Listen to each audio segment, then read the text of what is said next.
ଏଇଟା ଦେଖନ୍ତୁ ଡେଥ୍ ହେଇଯାଇଛି ଡିଷ୍ଟ୍ରି ମାଛ।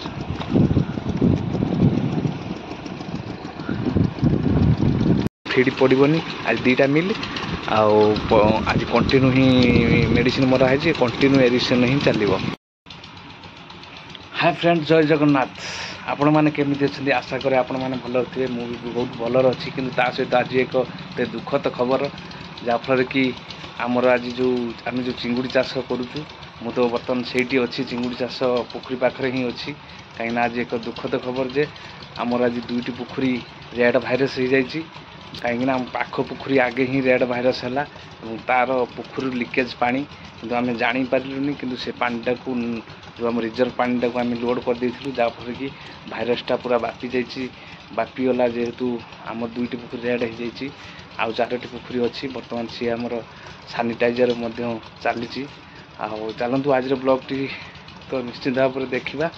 ଆଉ ବ୍ଲଗ୍ଟି ଦେଖିବା ପୂର୍ବରୁ ନିଶ୍ଚିତ ଭାବରେ ସବସ୍କ୍ରାଇବ୍ କରିଦେବେ, ପାଖରେ ବେଲ୍ ଆଇକନ୍ କରିଦେବେ, ଯାହାଫଳରେ କି ଯେକୌଣସି ଭିଡ଼ିଓ ଅପଲୋଡ଼ ହେବ ସର୍ବପ୍ରଥମେ ଆପଣ ହିଁ ଦେଖିପାରିବେ। ଚାଲନ୍ତୁ ଦେଖନ୍ତୁ, ବର୍ତ୍ତମାନ ଆମର ଇଏ ପୋଖରୀରେ ସବୁ ଆମର ସାନିଟାଇଜର୍ ଆଜି କରାଯାଇଛି। ଆଉ ଦେଖନ୍ତୁ ଏରିଆଟା ବର୍ତ୍ତମାନ କଣ୍ଟିନ୍ୟୁ ହିଁ ଦିନସାରା ହିଁ ଚାଲିବ। ଆଉ ଯେହେତୁ ଆମର 2 ନମ୍ବର ପୋଖରୀ ଏବଂ ଏପଟରେ ଆମର 4 ନମ୍ବର ପୋଖରୀ କଟିଛି, ତେଣୁକରି ସେଠି 2 ନମ୍ବର 4 ନମ୍ବର କଟିଛି, ତେଣୁକରି ବର୍ତ୍ତମାନ ଆକୁ ସବୁ ସାନିଟାଇଜର୍ କରାଯାଉଛି ଏବଂ ଆଣ୍ଟିବାୟୋଟିକ୍ ମଧ୍ୟ ସାନିଟାଇଜର୍ ୱିଥ୍ ଆଣ୍ଟିବାୟୋଟିକ୍ ମଧ୍ୟ ଦିଆଯାଉଛି, କାହିଁକିନା କୌଣସି ଭାଇରସ୍ ଯେମିତି ଏ ପୋଖରୀକୁ ପ୍ରବେଶ ନ କରିବ।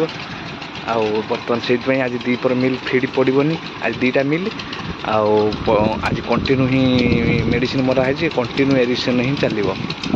ଆଉ ମେଡ଼ିସିନ ଯେହେତୁ ମରା ହେଇଛି, ବର୍ତ୍ତମାନ କଣ୍ଟିନ୍ୟୁ ଏରିସନ୍ ଚାଲିବ। ଦେଖନ୍ତୁ ବର୍ତ୍ତମାନ ଏରିଆଟା ଆମର ଖୁବସେ ଚାଲିଛି। ଆଉ ଏଗୁଡ଼ା ବଡ଼ ଦୁଃଖର ଘଟଣା ଯେ କି 2ଟା ପୋଖରୀ ଆମର ବହୁତ କମ୍ ଦିନରୁ ହିଁ ରେଡ୍ ହେଇଯାଇଛି, କାହିଁକିନା ଆମ ପାଖ ପୋଖରୀ ବାଲାଙ୍କର ଆଗେ ହିଁ ହେଇଥିଲା। ଯେହେତୁ 4ଟା ଟାଇମ୍, ତେଣୁକରି ବର୍ତ୍ତମାନ ଆମେ ଦେଖିନେବା ଏରିଆ ଟ୍ରେ ଦେଖିବା, ଦେଖିକି ଏରିଆଟ୍ରେ ମରାଯିବ। ଆଉ ତାପରେ ହିଁ ଏରିଆଟା ଚାଲିବ। ତାପରେ 5ଟାରେ ବନ୍ଦ ହେଇକି 5:30ରେ ହିଁ ଫିଡ୍ ପଡ଼ିବ। ବର୍ତ୍ତମାନ ଏ ଟ୍ରେଟି ଚେକ୍ କରିବା ଆଉ ଦେଖିବା ଏ ଟ୍ରେରେ 3 ନମ୍ବର ଟ୍ରେ, ଆଜି 3 ନମ୍ବର ପୋଖରୀର ଟ୍ରେ ଚେକ୍ କରିବା, ଦେଖିବା କ'ଣ କେମିତି ମାଛ। ଚାଲନ୍ତୁ ବ୍ୟାକ୍ କଭର୍ କରିବା, ଦେଖିବା ମାଛର ଗ୍ରୋଥ୍ କିଭଳି, ମାଛ ଫିଡ୍ ଖାଇଛନ୍ତି କି ନାହିଁ ଦେଖିବା। ୟେସ୍, ମାଛ ସବୁ ପୁରା ଆକ୍ଟିଭ୍ ଅଛନ୍ତି, ଡେଇଁକି ପଳେଇଲେ, ଫିଡ୍ କରିଛନ୍ତି ନାହିଁ, ଫିଡ୍ ଖାଇ ଦେଇଛନ୍ତି।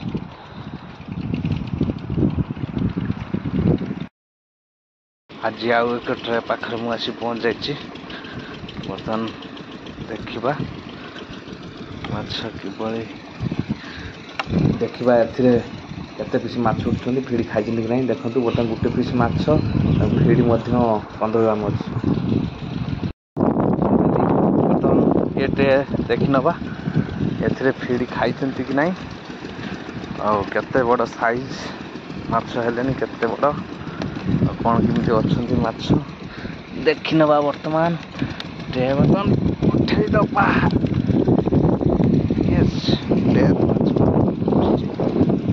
ଏଥିରେ ଦେଖନ୍ତୁ ବର୍ତ୍ତମାନ 2-3 ପିସ୍ ମାଛ ଉଠିଛି ଏବଂ ଗୋଟେ ମାଛ ଦେଖନ୍ତୁ ମଲା ମାଛ ଗୋଟେ ଉଠିଛି, ଦେଖନ୍ତୁ କିଭଳି ଭାବରେ। ଏଇଟା ଦେଖନ୍ତୁ ଡେଥ୍ ହେଇଯାଇଛି ଡିଷ୍ଟ୍ରି ମାଛ।